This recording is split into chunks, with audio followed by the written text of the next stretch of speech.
Tapi saya dalam hati saya sebenarnya, saya sangat hormat sama pedagang kaki lima.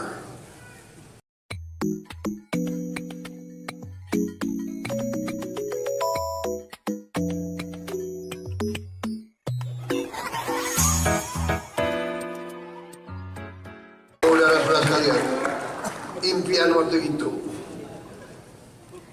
karena kita waktu itu penuh dengan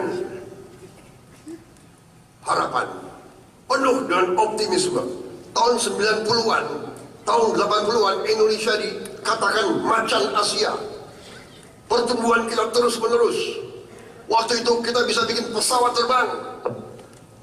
PTDI lahir pada saat itu. Kita bikin kapal. Kita begitu semangat. Seluruh dunia lihat Indonesia. Tetapi kita pun tidak boleh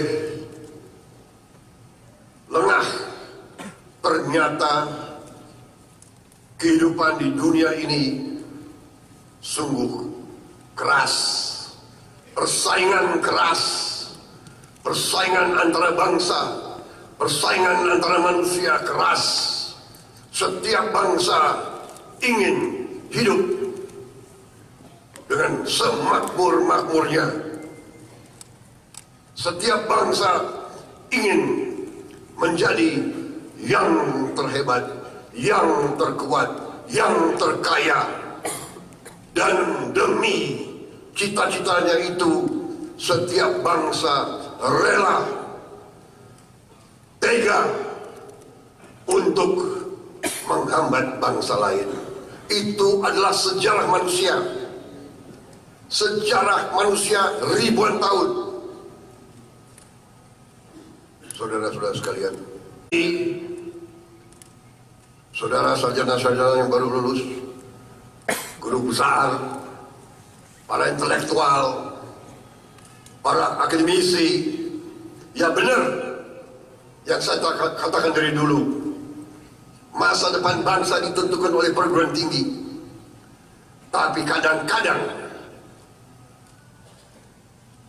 para akademisi hanya belajar dari satu sektor, hanya belajar dari satu segi, hanya melihat situasi dari satu aspek. Dan kadang-kadang justru seorang yang tinggi pendidikannya tetapi tidak luas pemahamannya, dia menguasai ilmunya, bidangnya, tapi dia tidak bisa melihat realita. Contoh, kalau saudara belajar ilmu politik di fakultas, begitu saudara keluar lihat realita politik sebenarnya, mungkin saudara akan kaget.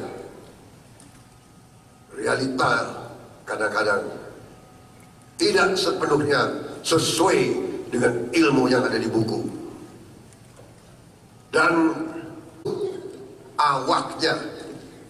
Karena itu kita butuh anak-anak muda yang nanti akan menguasai teknologi. Yang paling penting tadi itu adalah MIPA. MIPA menjadi dasar dari semua. Dari semua masa depan kita akan tergantung kepada MIPA.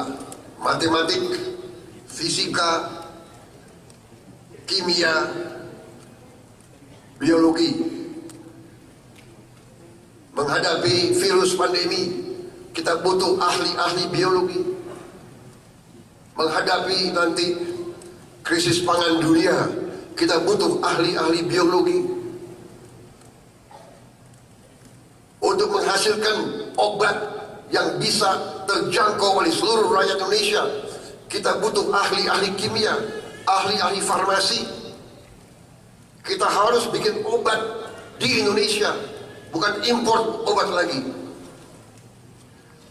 Kita tidak bisa tergantung kepada bangsa lain. Swasembada pangan.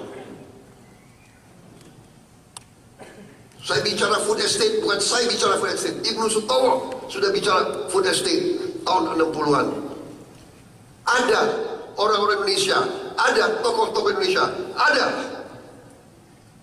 intelektual Indonesia yang mengejek saya, mengejek konsep food estate. Saudara-saudara sekalian, ada yang mau import saja makanan pangan dari luar. Saya katakan, kalau terjadi krisis di dunia, kalau negara-negara lain tidak mau jual pangannya ke kita, masa di 280 juta rakyat Indonesia harus tergantung kepada bangsa lain? Padahal yang Maha Kuasa memberi lahan yang cukup, memberi tanah yang subur, memberi air yang cukup.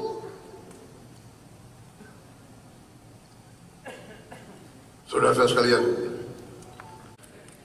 begitu luar biasa kekayaan yang diberikan Tuhan kepada kita.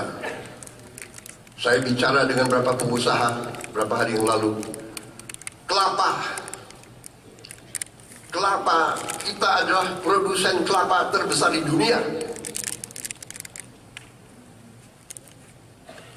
Produsen kelapa terbesar di dunia. Di sebuah negara, jangan sekali-sekali mencuri dari negara, bangsa dan rakyat Indonesia.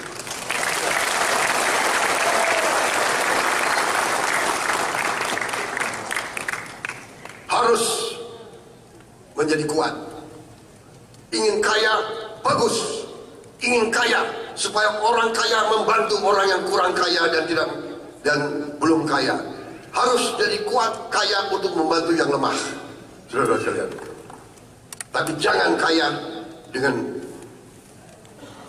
mencuri dari rakyat. Saudara sekalian, saudara boleh bangga jadi sarjana, tapi saya dalam hati saya sebenarnya saya sangat hormat sama pedagang kaki lima, sama tukang ojol, sama tukang bakso, sama petani, sama buruh tani, sama pekerja harian, sama buruh di pelabuhan, sama nelayan yang nyawanya dipertaruhkan untuk cari makan untuk istri dan anaknya. Si pedagang kaki lima tiap hari keluar, dia dorong itu keringat fisik mencari makan untuk anak dan istrinya. Itu yang kita hormati. Mereka mulia, mereka jujur, mereka halal. Ilmumu harus untuk bangsa dan rakyatmu. Ilmumu untuk bangsa dan negara. Saya suka dengan moto UKRI. Belajar,